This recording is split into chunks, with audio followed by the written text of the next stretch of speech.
If you're a parent, you know what I'm talking about. There comes a time when you need to have the talk with the kids. It's not a comfortable talk, it's not a fun talk, but you need to have the conversation. Well, what am I talking about? You know. Boys and girls, this is all about vaccinations.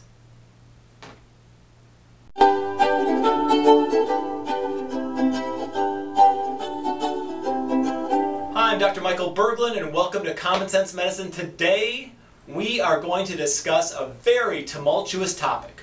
We're talking about vaccinations. Now I know some of you are going to sit there going, oh no, Dr. Berglund, not you. You're one of those alternative freakazoids. You know what?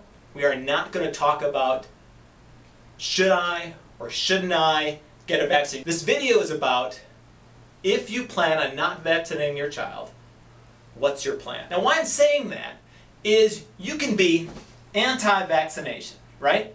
Well, I think then you should be pro something else. If I'm anti-war, right? Does that mean I'm okay with people taking over my country? No. Then what are you for? You have to deal with conflict some other way besides a gun and a cannon and a ship, right? You have to deal with it a different way. If you're anti-something, you also need to be pro-something. You can't just be anti and then just go, I'm just anti. Like, there's a problem with that. In this situation, being anti-vaccination, which you apparently are because you're watching this video, so I want to tell you solutions. There are two elements that I want to deal with today. One is that we don't want to distract your immune system. If you're going to be anti-vaccination, you have to be pro-healthy eating for your kids. And you can't say, well, my kids don't eat vegetables. No, their kids need to eat vegetables. Well, how do I get them to eat vegetables? You give them 1 pea to start, and then they choke down 1 pea, and then you give them 2, and then you give them 4, and then you give them 8, and pretty soon they're eating vegetables. You have to give them sources of protein. If you don't give them sources of protein from meat or eggs or fish, you have to find other sources, nuts, legumes, some other things, okay? If your kid shows signs of allergenic reactions, I suggest avoiding grains. Wheat is usually the #1 problem. Corn is usually the #2. Soy is usually the #3.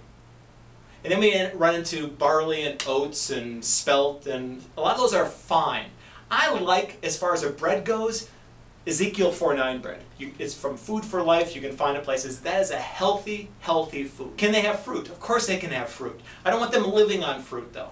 The solution to healthy eating isn't like 15 apples in a day. And apple juice is not fruit. Apple juice is a pasteurized, filtered version of a fruit that is a significantly decreased option than an apple. I tell people, if you want your kid to eat healthy, give them healthy food. If you want them to drink, give them water.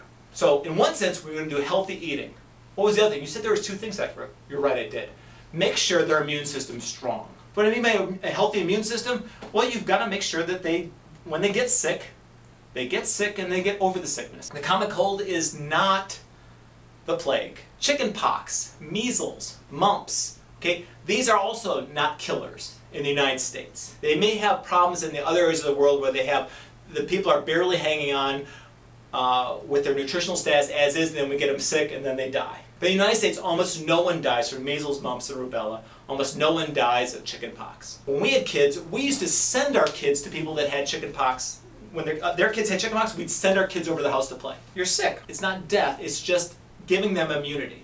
Okay, so we have to give them immunity. It's better for them to get sick as a child than to get sick with chicken pox as an adult. Now the vaccine people, all right, will artificially give these people infections, right? So you're going to give them to them naturally. But you have to make sure they're healthy. So here's the thing. If they don't get through sicknesses very well, all right, then you have to figure out why. Good antivirals tend to be vitamin C, zinc, monolaurin, vitamin A, B12. There's a variety of different things out there. There's nutritional products. What you want to avoid, though, I know it's with your kid, you're going to want to go, well, this sugary little gummy worm is helping them. I'm like, it's sugar. Can you find a daily dose of something that doesn't have sugar in it to give them to try and boost their immune system? Probiotics are another really good thing to keep their system resistant from getting infections. How can I tell? I mean, I'm like, somebody they're just going to get whooping cough, and then what do I do? Well, first of all, whooping cough can be treated by antibiotics. Fear not. it has a cure. Measles, mumps, rubella, chickenpox are all viruses, and they will all respond to rest, fluid. You can certainly speed them along. Chickenpox responds very, very well to high-dose vitamin A.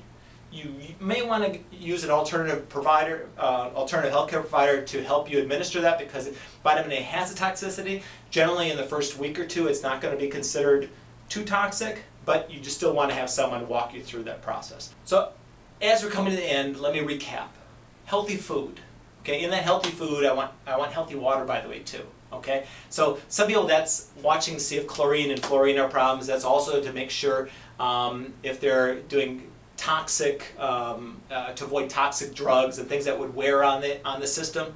Okay, and then we're also talking about promoting a healthy immune system. Do they get over sicknesses quickly? Do they get through things? Do they get sick? Do they get a cold maybe once a year or once every 2 years, or are they getting 3 in a row? Ear infections. If they're getting chronic ear infections, they have food allergies. If they got chronic tonsillitis, they have food allergies. Deal with these things. Take care of them. Do not expect your health to just miraculously come on you. Remember this. If you're anti-vaccine, you have to be pro-health. This is Dr. Michael Berglund, and I thank you for joining me on Common Sense Medicine. Good luck.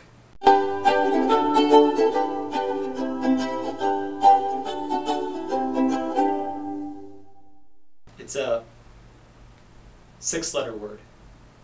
Vaccine. Yes, vaccine. Okay, so I know. 7. What? It's 7. It's vaccine's a 7-letter word, evidently.